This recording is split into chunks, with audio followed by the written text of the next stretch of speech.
Captain Jake Morrison had seen many things in his 15 years of deep space salvage operations, but nothing quite like this. The massive derelict vessel drifted silently through the void, its hull scarred by countless micrometeorite impacts and radiation exposure that spoke of eons spent floating in the darkness between stars. "Scanners are picking up some strange readings, Captain," reported his engineer, Chen Wei, from the bridge of their salvage ship, the Times Lucky Strike *. "The hull composition doesn't match anything in our databases.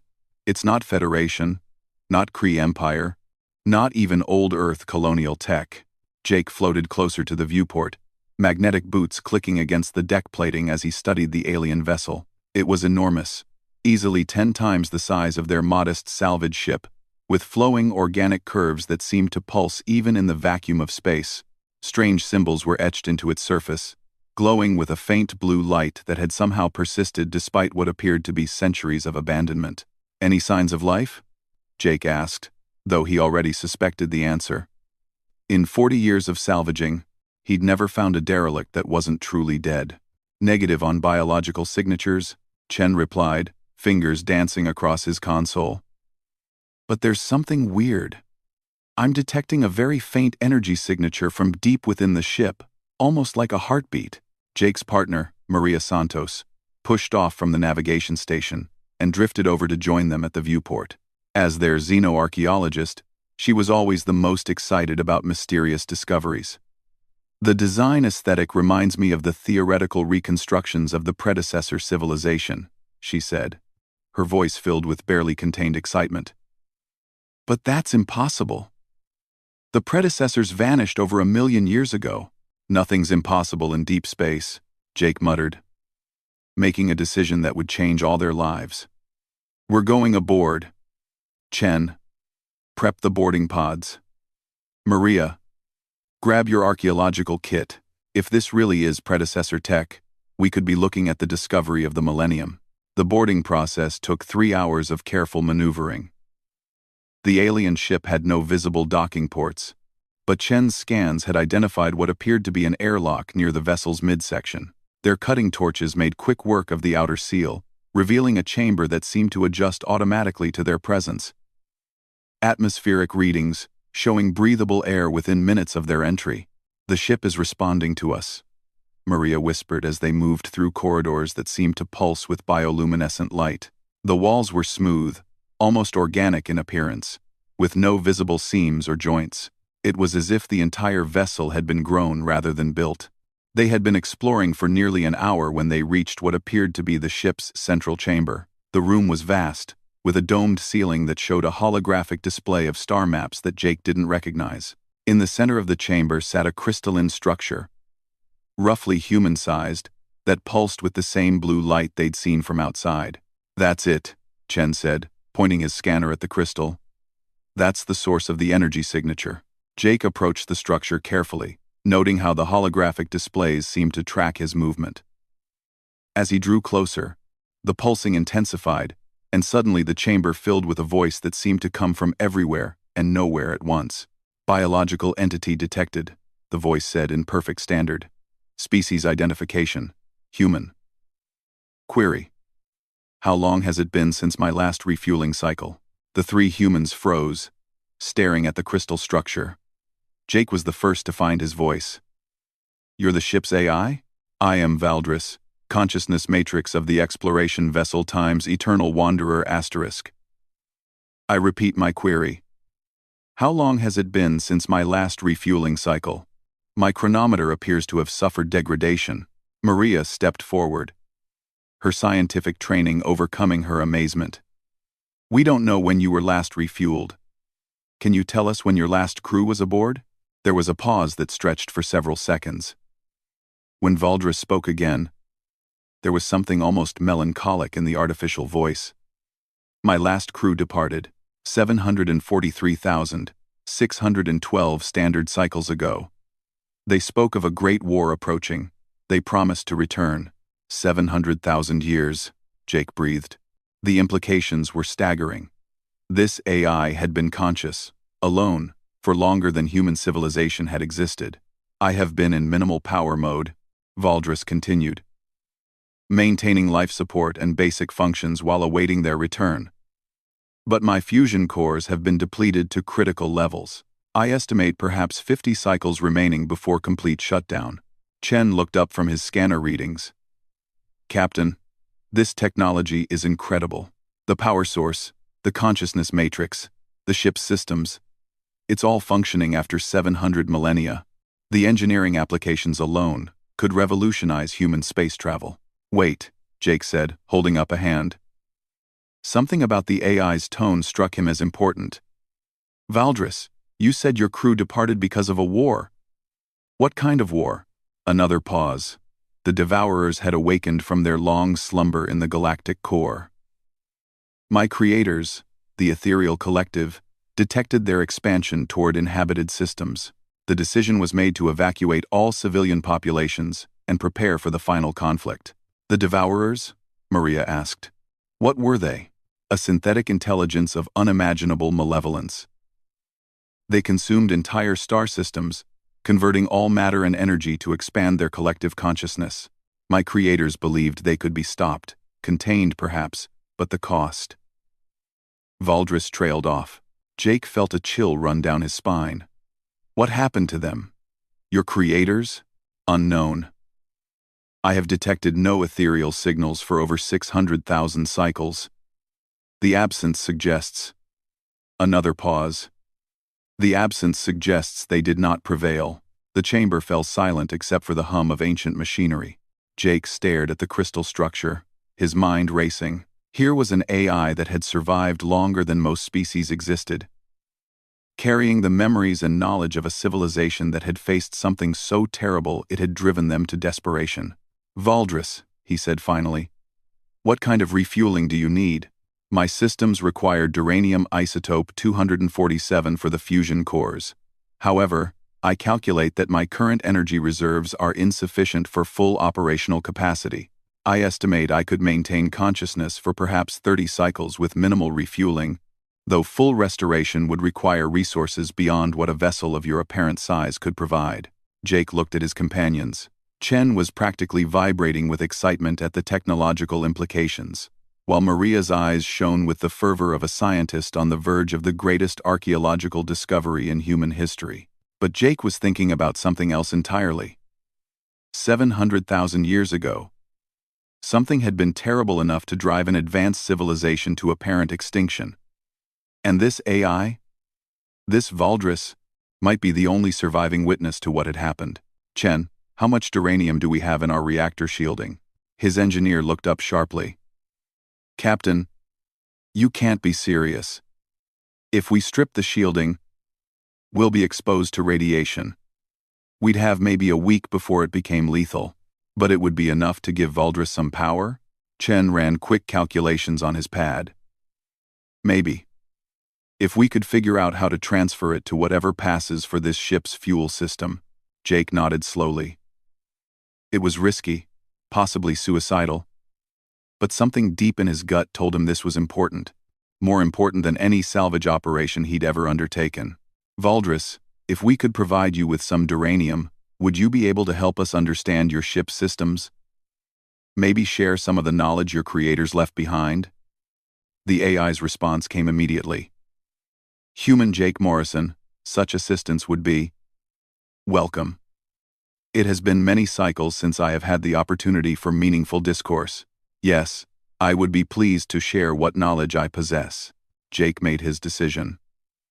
Chen, start figuring out how to safely extract duranium from our shielding.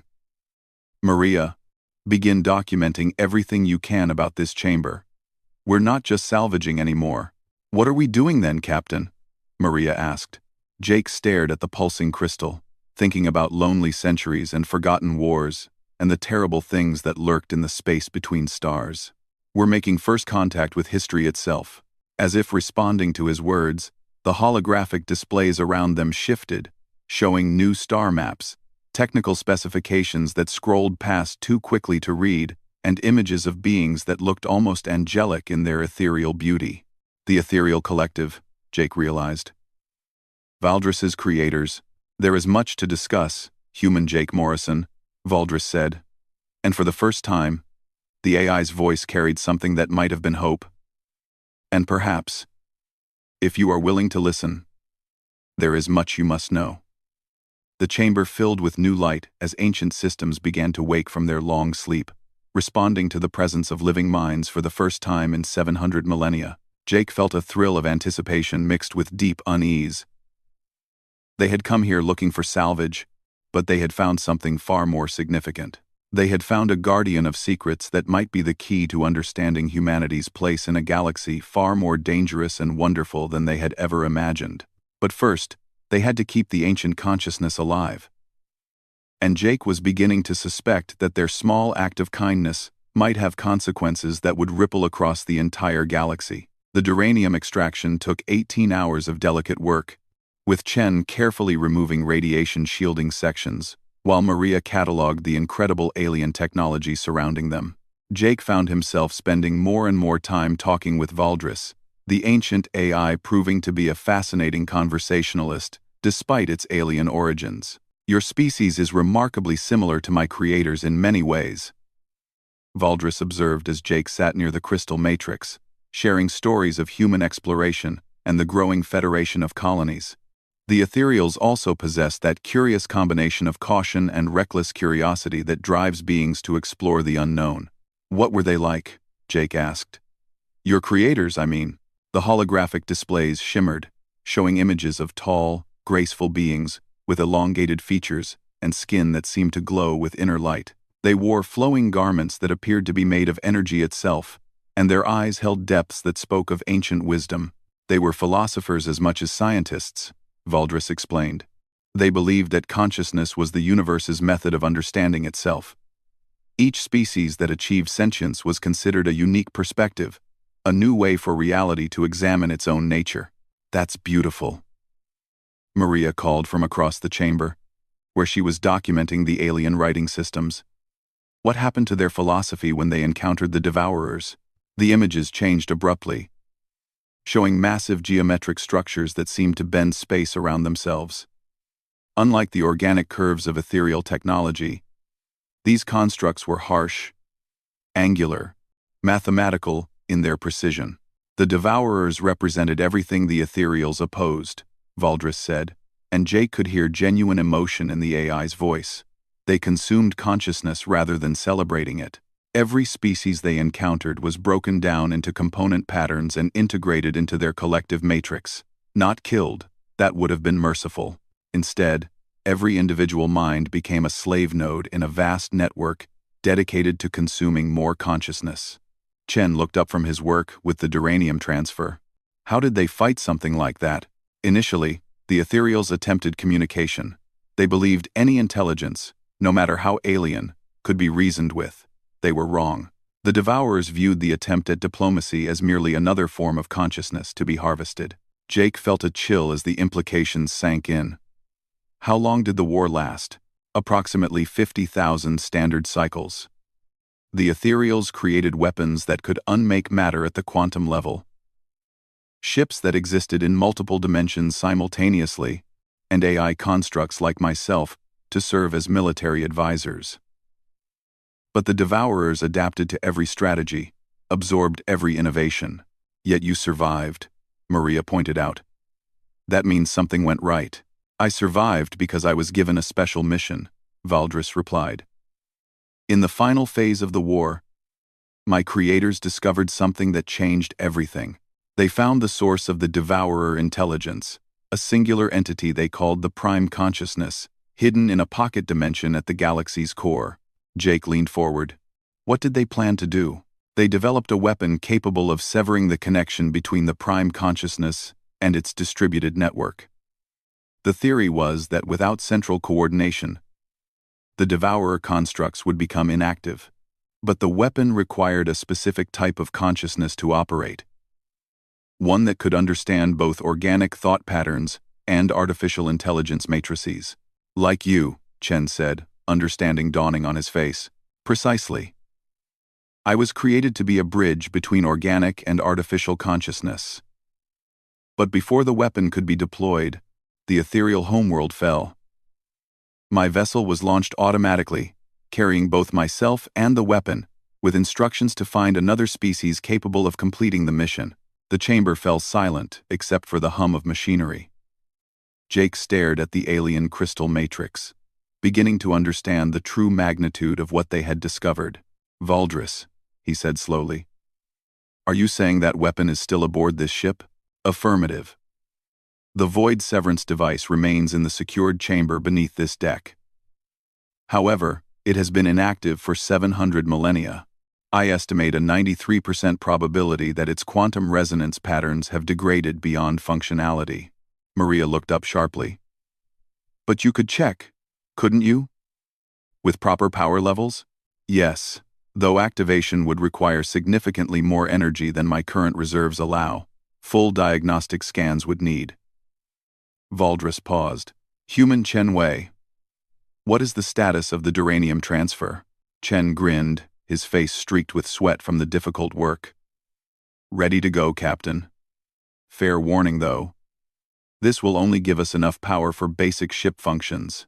If we run into trouble, we won't have enough fuel to reach the nearest Federation outpost."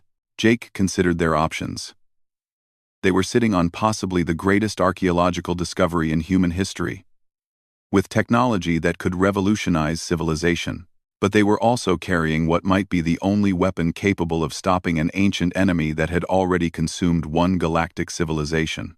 "Do it," he decided. "Transfer the duranium." The process took another 2 hours of careful work, but when Chen finally completed the connection, the change was immediate and dramatic.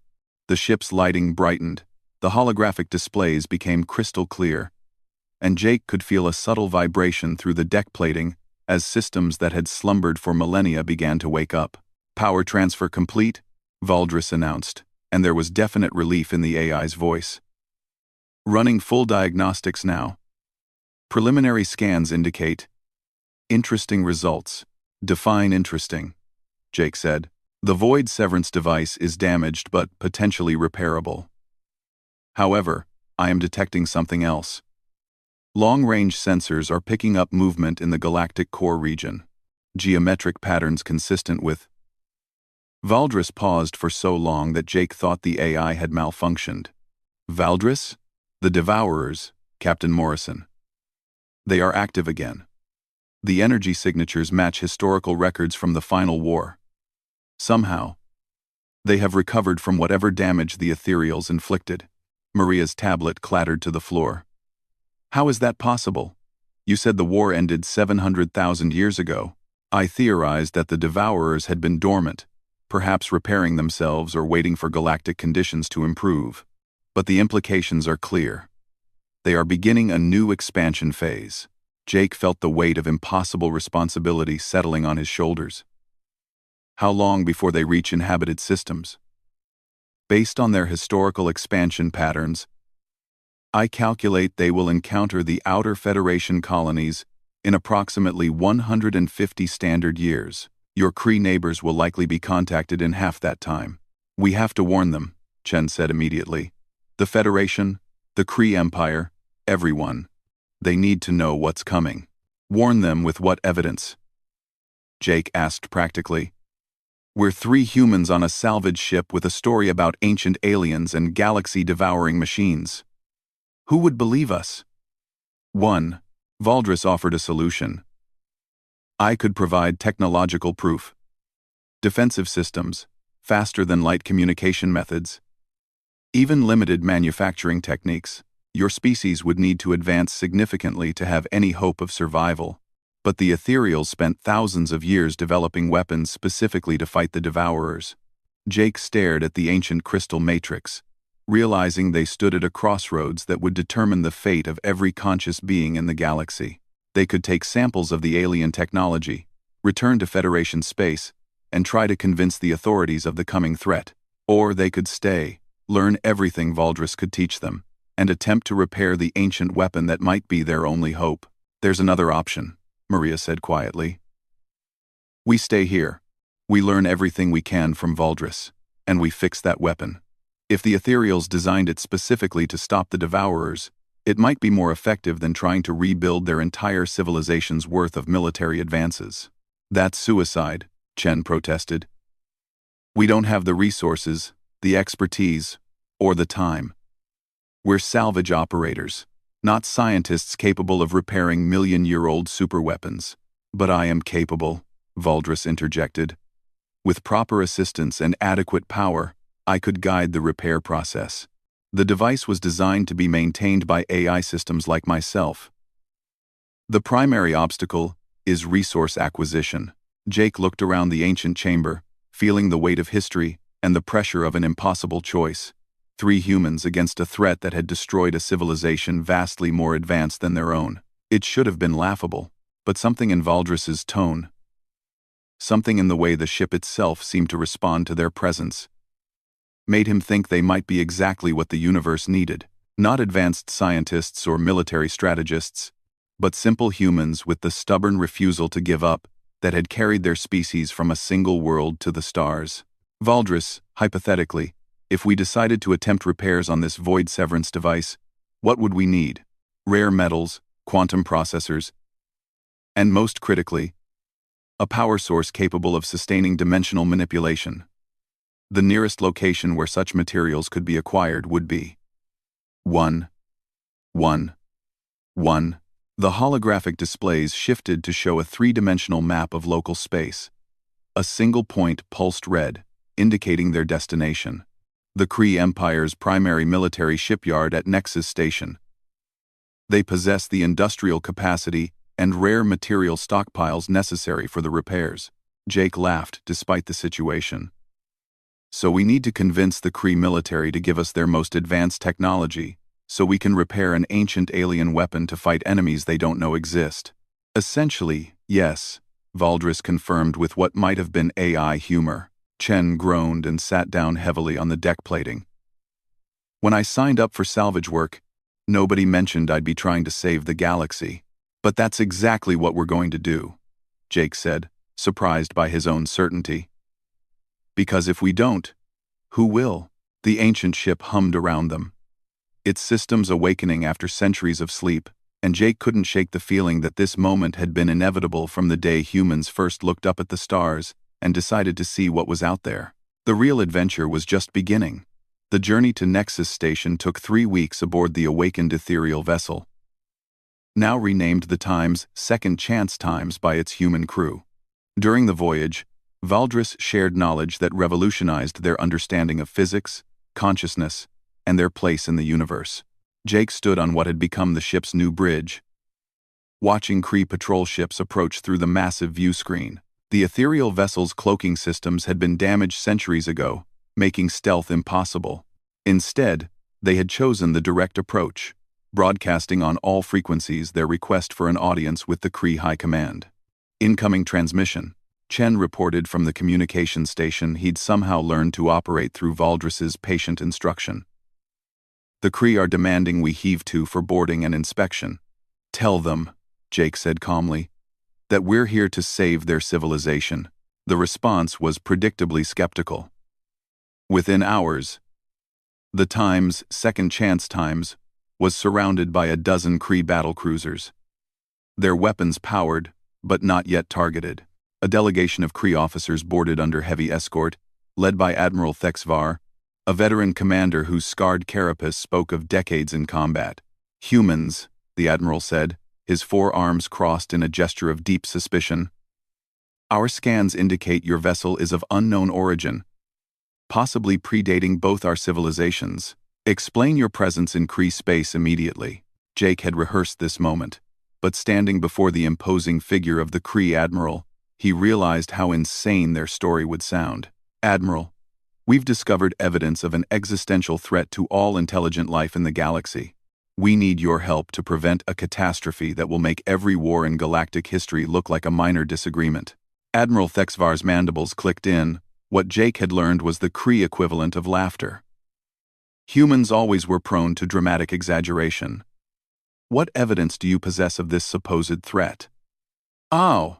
Instead of answering, Jake looked up at the ceiling. Valdris, would you please introduce yourself? The chamber filled with the AI's warm voice. Greetings, Admiral Thexvar. I am Valdris, consciousness matrix of this vessel, and last surviving construct of the ethereal collective. I bring knowledge of the Devourer War and warning of their return. The effect was immediate. Every Kree officer's weapon was drawn and aimed at various points around the chamber. Admiral Thexvar's 4 eyes widened in recognition. The ethereals are myth, he said, but his voice lacked conviction. Archaeological fantasies. They never existed. I possess complete historical records of the Devourer conflict, Valdris replied calmly.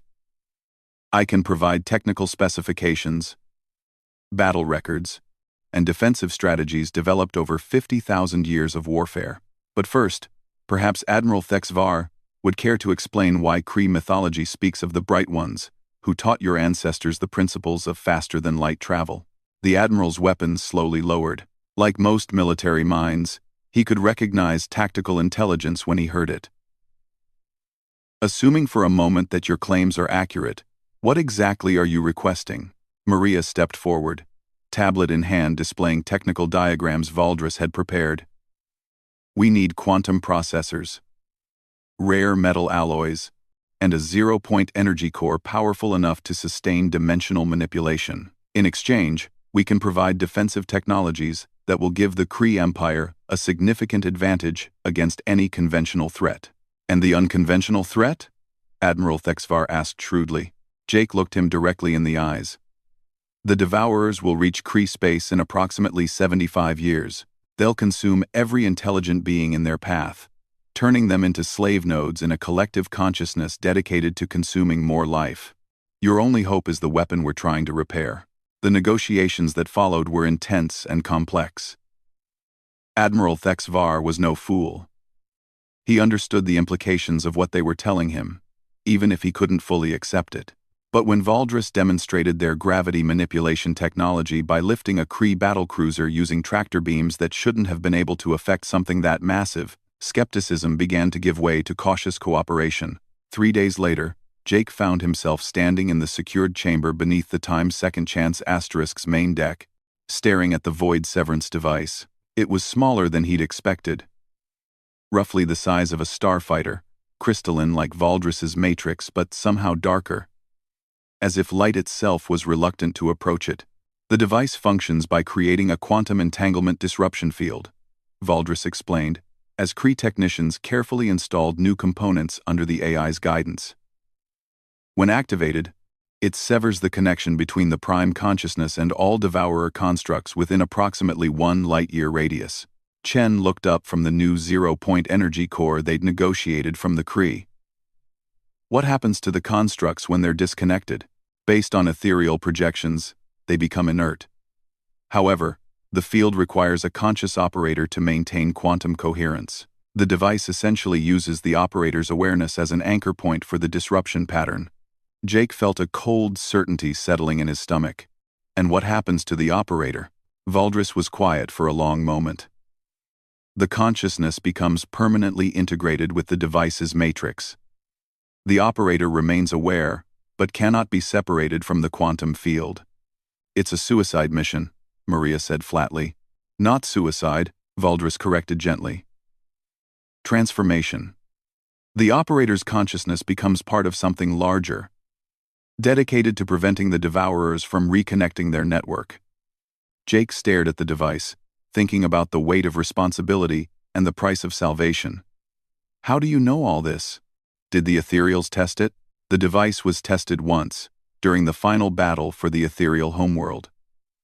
The volunteer was my creator, the scientist who designed both myself and the weapon. Her consciousness still exists within the device's matrix. The chamber fell silent. Jake could hear the hum of machinery, the whisper of air recyclers, and the distant voices of Kree technicians. But all of it seemed muted by the magnitude of what Valdris had just revealed. She's still in there? Maria whispered. Yes, and she has been trying to communicate with me for the past several days, though the quantum interference makes clear contact difficult. Jake approached the device slowly, his hand reaching out to touch its surface. The moment his fingers made contact, the world exploded into light and sound and something that wasn't quite either. For a brief instant, he felt another consciousness brush against his own, ancient, wise, and unutterably lonely. Asterisk. You understand. Asterisk. A voice that wasn't quite a voice spoke in his mind. Asterisk. You understand what must be done. Asterisk. Jake jerked his hand back, his heart pounding. She spoke to me. Doctor. Lyrianne has been monitoring our progress, Valdris confirmed.